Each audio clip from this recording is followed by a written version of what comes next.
નમસ્કાર, અસ્મિતા વિશેષમાં આપનું સ્વાગત છે. હું છું ગીતા. વિશેષમાં આજે વાત કરીશું કોંગ્રેસના એક એવા દિગ્ગજ નેતાની કે જેઓ ગુજરાતના મુખ્યમંત્રી પદે 4 વખત રહ્યા. તેમની રાજનીતિ ચર્ચાનો વિષય બની, તેમ છતાં સૌથી વધુ બેઠકો ગુજરાતની જનતાએ તેમને આપી. આ નેતા એટલે પૂર્વ મુખ્યમંત્રી માધવસિંહ સોલંકી. હાલ તેઓ સિવિલ હોસ્પિટલમાં સારવાર લઈ રહ્યા છે અને ગઈકાલે જેમણે 90મા વર્ષમાં પ્રવેશ કર્યો. તો અસ્મિતા વિશેષમાં જોઈશું સિયાસતના સોલંકી.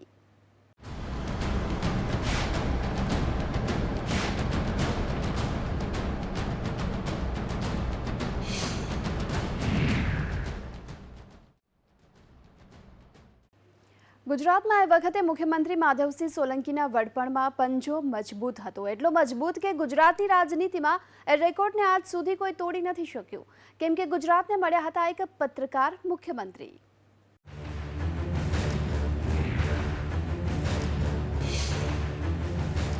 ગુજરાતમાં આંદોલનના દિવસો ચાલી રહ્યા છે. પહેલા પાટીદારોનું અનામત માટેનું આંદોલન અને હવે ન્યાય માટે દલિત સમાજનું આંદોલન.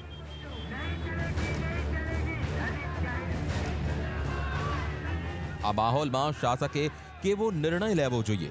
આ સવાલનો જવાબ જો કોઈ સૌથી વધુ સારી રીતે આપી શકે તેમ હોય તો એ હોઈ શકે અમદાવાદની સિવિલ હોસ્પિટલમાં સારવાર લઈ રહેલા ગુજરાતના પૂર્વ મુખ્યમંત્રી માધવસિંહ સોલંકી.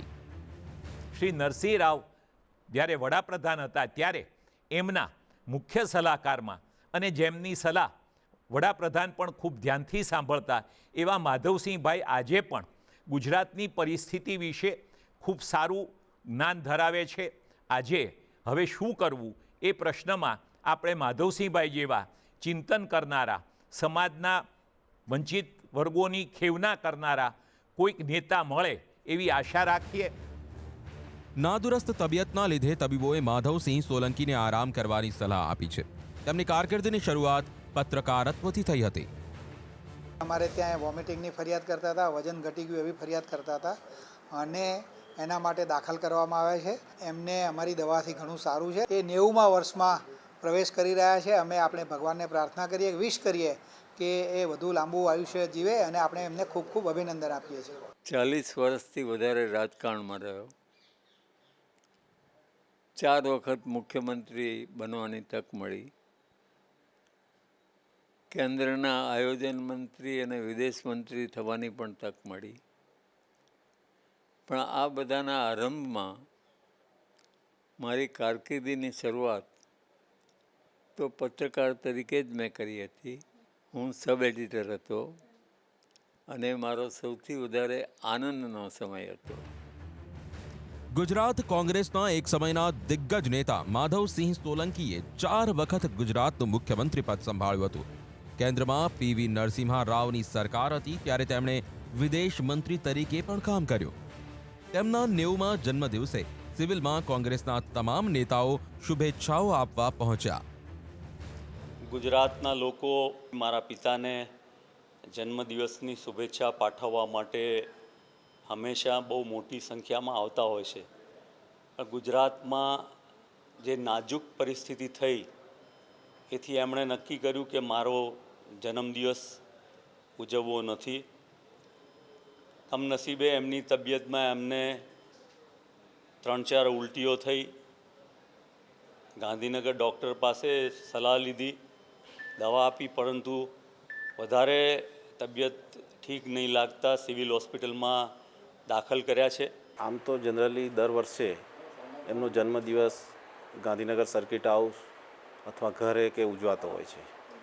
પણ જે ગુજરાતની પરિસ્થિતિને ધ્યાનમાં રાખીને એમને અગાઉથી જ નિર્ણય કર્યો હતો કે આ વખતે જન્મદિવસની જે શુભેચ્છાઓ પાઠવવા બધા કાર્યકર્તા આગેવાનો આવે છે એ મુલતવી રાખેલ. પણ સંજોગોવશાત એમની તબિયત નરમ થતાં એ અહીંયા હોસ્પિટલ થયા છે. ગુજરાતના મુખ્યમંત્રી તરીકે જ્યારે કોઈ મુખ્યમંત્રીના કાર્યકાળની વાત નીકળે ત્યારે માધવસિંહ સોલંકીને કોઈ ભૂલાવી શકે તેમ નથી. આ અગાઉ 2012માં માધવસિંહ સોલંકી જ્યારે માંદગીમાં સપડાયા હતા ત્યારે તેમના ખબર અંતર પૂછવા તત્કાલીન મુખ્યમંત્રી નરેન્દ્ર મોદી ખુદ પહોંચ્યા હતા.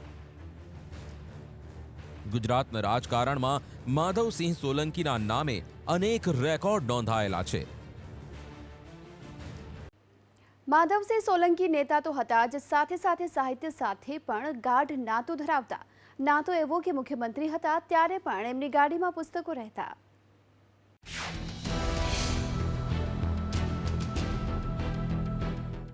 હું એમ માનું છું કે આ ગુજરાતની અંદર ગરીબ અને આમ પ્રજાના નેતા તરીકે મને સારામાં સારો અનુભવ માધવસિંહભાઈ સોલંકીનો થયો. ગુજરાતમાં ગરીબોના નેતા તરીકે જો કોઈએ પોતાની ઓળખ બનાવી હોય તો એ છે રાજ્યના પૂર્વ મુખ્યમંત્રી માધવસિંહ સોલંકી. વતન એમનું બોરસદ તાલુકાનું બદલપુર ગામ. કોલેજ અમદાવાદમાં કરી અને કર્મભૂમિ બનાવી આખા ગુજરાતને. હું જે તે વખતે બીજેપીમાં હતો ત્યારે વાજપેયી સાહેબે મને એક પ્રશ્ન પૂછેલો કે મહાદેવસિંહભાઈ સોલંકી કોણ છે. મને નવાઈ લાગી, પણ એને એમના કારણો હતા. એમને મને રેફરન્સ એ આપ્યું કે ઇન્દિરા ગાંધી એમને ગુજરાતના મુખ્યમંત્રી બનાવવા માગે છે. એ વખતે સમાચારની દુનિયામાં સારા પત્રકાર, સારા લેખક, કવિ હૃદયવાળા, સાહિત્યના પ્રેમી, રાજકારણ પણ ખરું.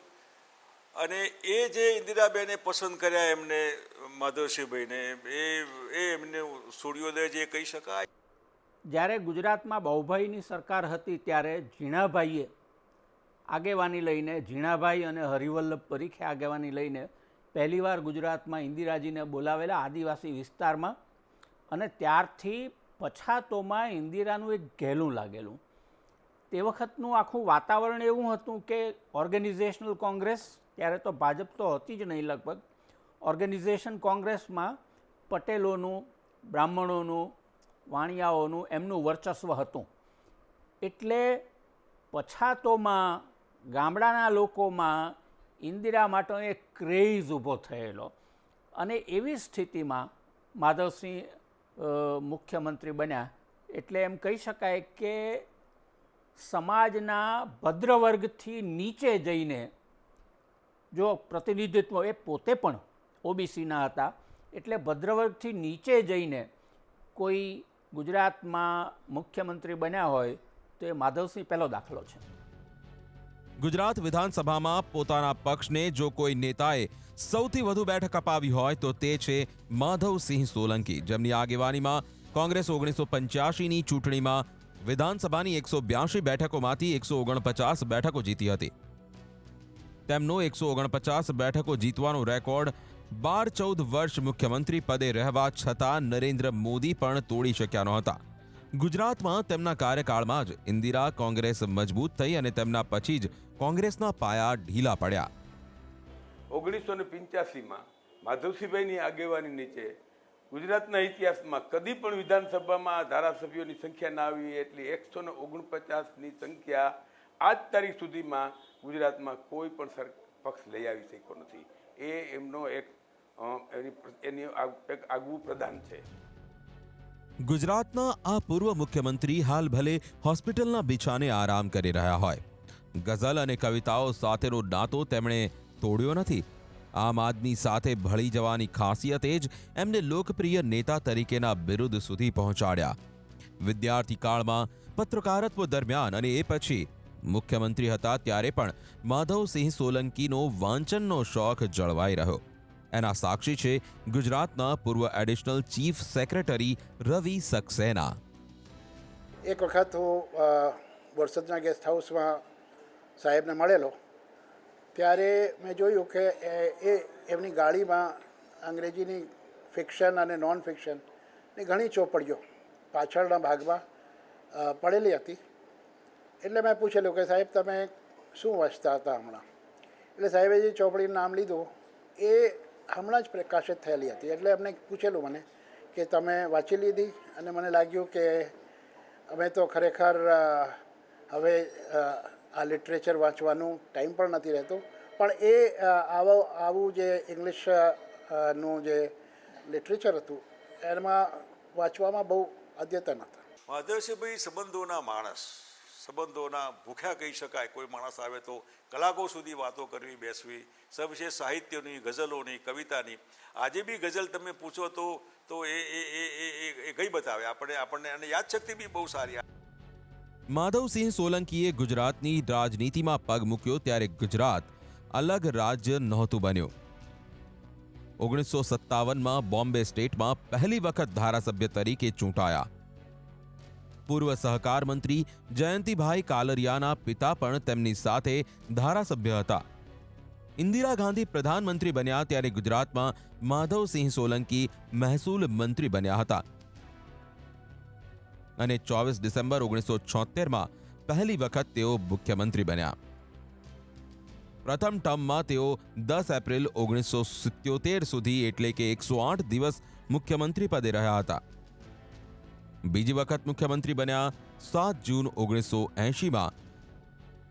ત્રીજી વખત મુખ્યમંત્રી બન્યા 11 માર્ચ 1985માં અને ચોથી વખત મુખ્યમંત્રી બન્યા 10 ડિસેમ્બર 1989માં. ગુજરાતને નવી દિશા આપવામાં માધવસિંહ સોલંકીનું ખૂબ મોટું યોગદાન છે કે એમણે ગુજરાતને આધુનિકતા તરફ લઈ જવા માટે ખાસ કાળજી કરી. અંગ્રેજી ભાષાનું જે અહીંયા સ્તર ખૂબ નીચું ગયું હતું તે સુધારવા માટે 5મા ધોરણથી અંગ્રેજી દાખલ કરવા માટે પ્રયત્ન કર્યો. શિક્ષણને હિતેન્દ્રભાઈએ મુફત બનાવેલું, પરંતુ કન્યા કેળવણીને તદ્દન મફત બનાવીને એમણે સમાજના જે વંચિત વર્ગો હતા, અનુસૂચિત જાતિ, જનજાતિ, અન્ય પછાત વર્ગો અને મહિલાઓ માટે ખાસ ધ્યાન આપ્યું. સાથે સાથે એમના સમય દરમિયાન 5 વર્ષ દરમિયાન મૂડીરોકાણ એટલું વધ્યું કે પ્રથમવાર આપણે માથાદીઠ મૂડીરોકાણમાં મહારાષ્ટ્ર કરતાં પણ આગળ નીકળી શક્યા. 80 પછી એમણે જે આયોજિત વિકાસની વાત કરી, ડિસ્ટ્રિક્ટ પ્લાનિંગની વાત કરી, ખેતમજૂર કમિશનર પદ લાવ્યા, આવા નવી નવી યોજનાઓ લઈ આવ્યા, જિલ્લા આયોજન લઈ આવ્યા. આ બધાને કારણે ગુજરાતમાં ઝડપી ઔદ્યોગિકરણ થયું. એ વખતે જ તે આપણી ઇન્ડસ્ટ્રીયલ એસ્ટેટ મોટા પ્રમાણમાં ડેવલપમેન્ટ પામી.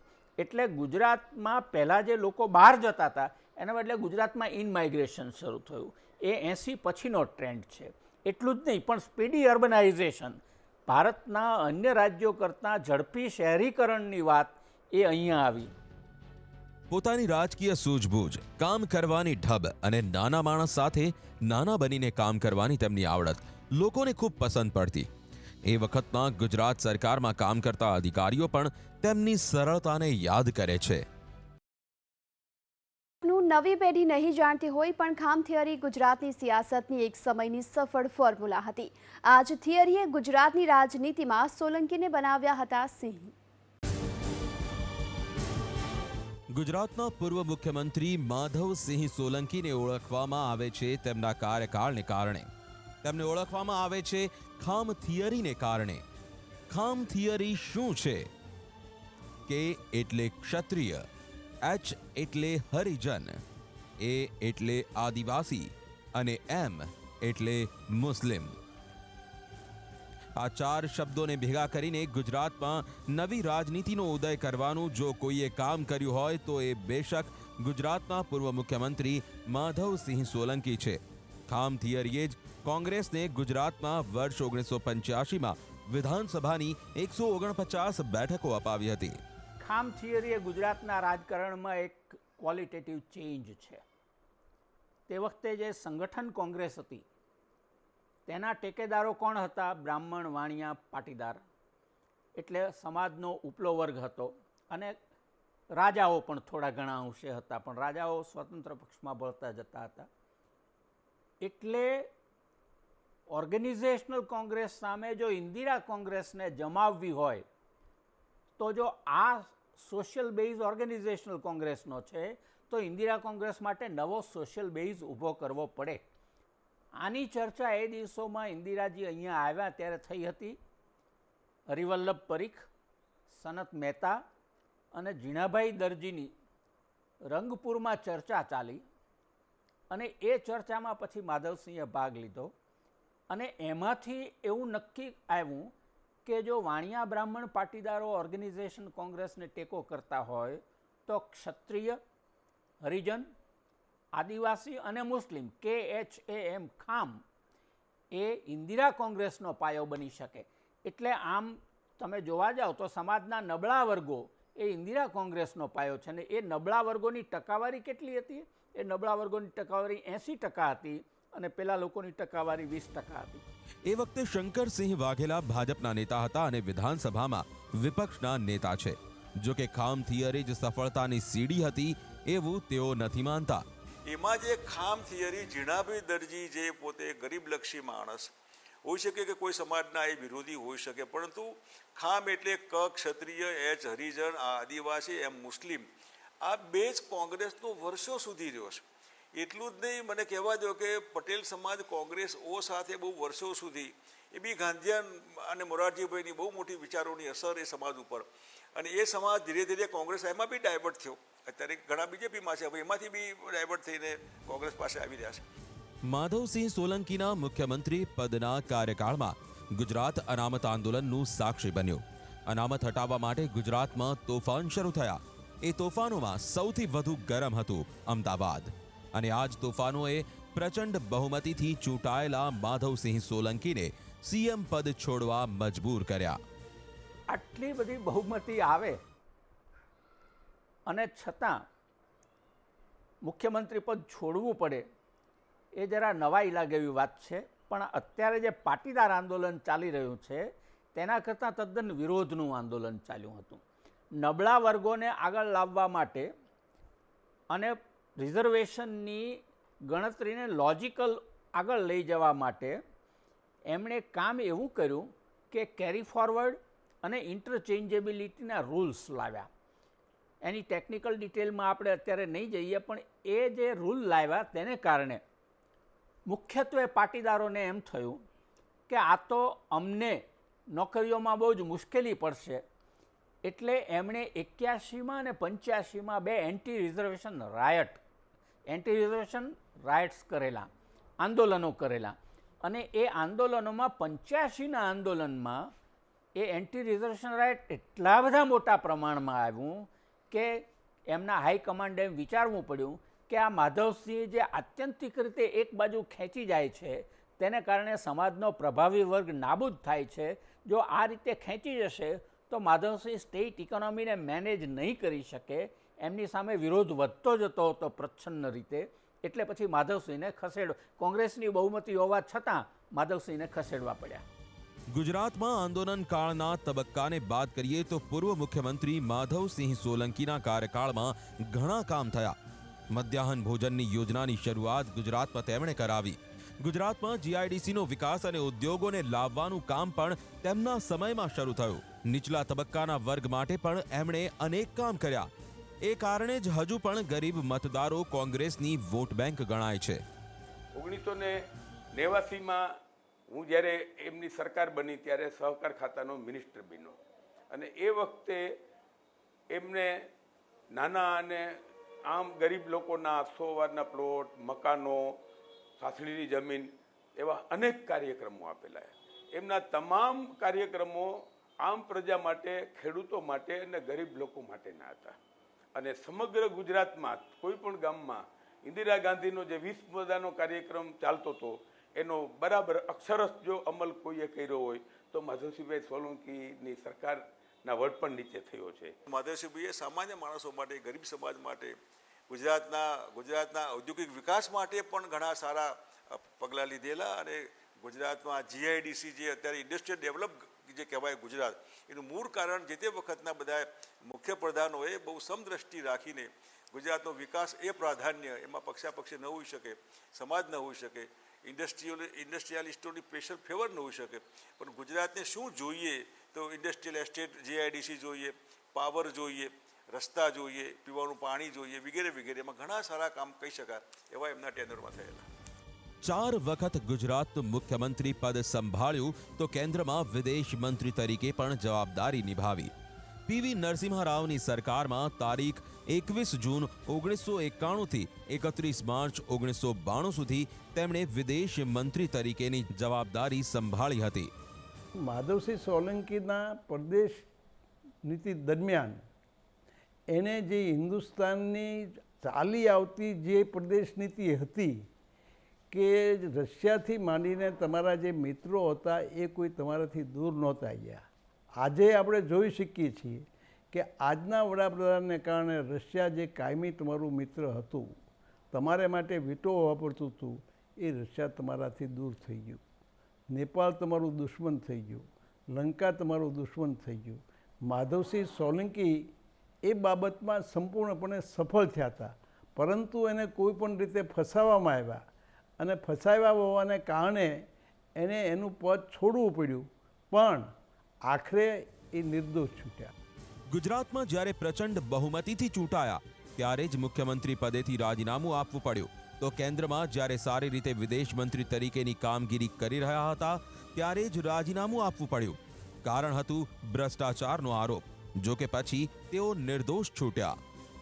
ખૂબ સંબંધોના માણસ અને એ સંબંધોના લીધે હાઈકમાન્ડે એમને રાજ્યસભામાં મોકલીને આયોજન પંચ સરસ હતું એના ઉપાધ્યક્ષ બનાવ્યા, વિદેશ મંત્રી બનાવ્યા. ગુજરાતમાંથી વિદેશ મંત્રી બન્યા હોય એવા મારા ધ્યાનમાં બહુ નથી. અને માધવસિંહભાઈ ખૂબ અનુભવી, ગુજરાતમાં બહુ સારો અનુભવ ને વિદેશમાં પણ બહુ સારા અનુભવી કહી શકાય એવા એ વખતના વિદેશ પ્રધાન હતા. અને કોંગ્રેસના બચાવ માટે, રાજીવ ગાંધીના બચાવ માટે ક્યાંક બોફોર્સની કોઈને કોઈ સ્લીપના ને એમાં ક્યાંક ને ક્યાંક પ્રોટોકોલ બાજુ પર રાખીને જે કંઈ બન્યું છે એના લીધે લોકસભામાં ધમાલ થઈ અને એ વખતના વિરોધ પક્ષના દબાણ નીચે આવીને માધવસિંહભાઈનું રાજીનામું લેવામાં આવેલું. 1980ના દાયકામાં ગુજરાતમાં જો અનામત આંદોલન ન થયા હોત તો માધવસિંહ સોલંકી મુખ્યમંત્રી પદે હોત અને કોંગ્રેસ વધુ સમય સત્તામાં. ન માત્ર નેતાઓ માટે, ગુજરાતમાં થતા આંદોલનો આ રાજ્ય માટે પડકાર બનતા રહ્યા છે.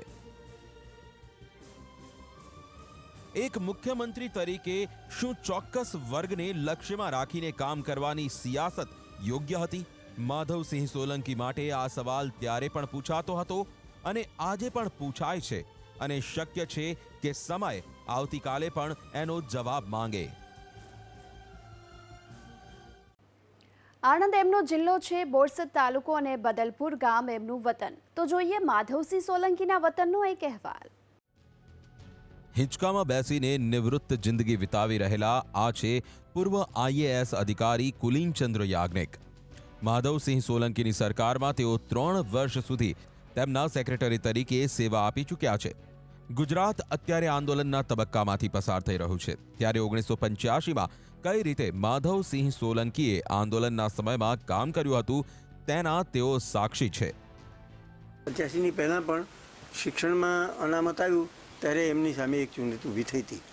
એ જેમ તેમ થાળે પડી હતી, મુશ્કેલીઓ તો ઘણી હતી, પણ પછી ઇલેક્શન આવ્યું. ઇલેક્શન શાંતિથી થયું, પણ ઇલેક્શન પછી આ વાત વધારે જોર પકડતી થઈ, એ એમને વધારે મુશ્કેલી લાગી.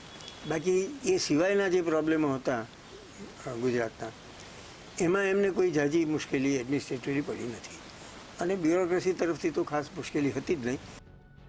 તેમના મિત્રોની વાત માનીએ તો માધવસિંહ જ્યારે અમદાવાદમાં એક સ્થાનિક પેપરમાં પબ્લિસિટી ઓફિસર તરીકે કામ કરતા હતા ત્યારે બોરસદના તે સમયના ધારાસભ્ય ઈશ્વરભાઈ ચાવડાએ તેમને બોરસદથી ચૂંટણી લડવા બોલાવ્યા હતા, પરંતુ માધવસિંહે અમદાવાદ છોડવાની સ્પષ્ટ ના પાડી દીધી હતી.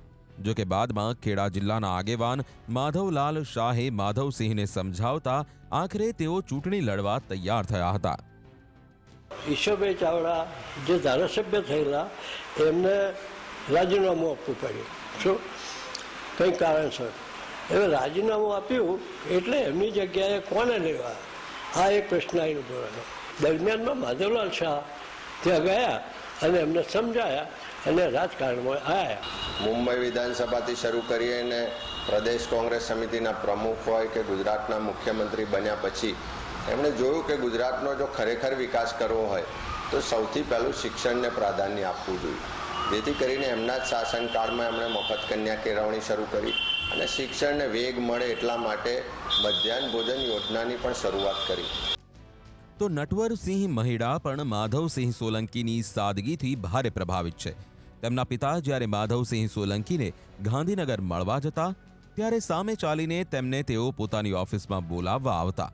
તેમની સાદગીથી માણસાના પૂર્વ ધારાસભ્ય અને માધવસિંહ સોલંકી સાથે રહેનારા બાબુસિંહ ઠાકોર પણ ખૂબ પ્રભાવિત છે. મારા ફાધર એમની સાથે ખૂબ નજીક હતા. તે ગાંધીનગર એ લોકો અમારા ગામના બધા મિત્રો ગયેલા. માધવસિંહભાઈ CM હતા અને એમને ખબર પડી કે ગાજણાથી સરદારસિંહને બધા આવ્યા છે, તો એ CMની ખુરશીમાંથી પહેલાં બહાર આવી ગયા ઓસરીમાં એથી બધા અમારા કાર્યકરોને ઓફિસમાં લઈ ગયા, એમને સોંપડ્યા, પછી એમને પૂછ્યું કે તમે જમ્યા કે નહીં, શોમાં આવ્યા છે, તો એમણે સ્પેશિયલ એમની પોતાની ગાડી અમદાવાદ સુધી એમને બસ સ્ટેન્ડે મૂકવા મોકલી. માધવસિંહ સોલંકી સાહેબનું જીવન એ ખૂબ સાદગીભર્યું, સરળ અને સતત પ્રજા સાથે આત્મીયતાપૂર્વકનું હૃદયથી ભાવનાથી પ્રજાની સેવા કરવાવાળું એમનું જીવન રહ્યું છે. ઉમરગામથી અંબાજી સુધીનો આદિવાસી બેલ્ટ હોય કે દક્ષિણ ગુજરાતમાં દરિયાઈ પટ્ટીનો ઓબીસી બેલ્ટ કે પછી હોય માધવસિંહ સોલંકીનું વતન મધ્ય ગુજરાત, થોડા ઘણા અંશે ઉત્તર ગુજરાતને બાદ કરતા તમામ પ્રદેશોમાં માધવસિંહ સોલંકીને મુખ્યમંત્રી તરીકે પસંદ કરનાર ખૂબ મોટો વર્ગ હતો. મુખ્યમંત્રી તરીકે એ માધવસિંહ સોલંકીના કાર્યકાળની જ સફળતાનો માપદંડ છે, જેને અત્યારે પણ કોંગ્રેસ યાદ કરે છે અને સત્તામાં વાપસી કરવાનું સપનું જોઈ રહી છે. વિશ્લેષકો પણ માને છે કે જો એમની નીતિ પર કોંગ્રેસ ચાલે તો ફરીથી તે પોતાની ગુમાવેલી વોટ બેંકને પરત મેળવી શકે તેમ છે. અસ્મિતા વિશેષમાં અત્યારે બસ આટલું જ. વધુ સમાચાર માટે આપ જોતા રહો એબીપી અસ્મિતા.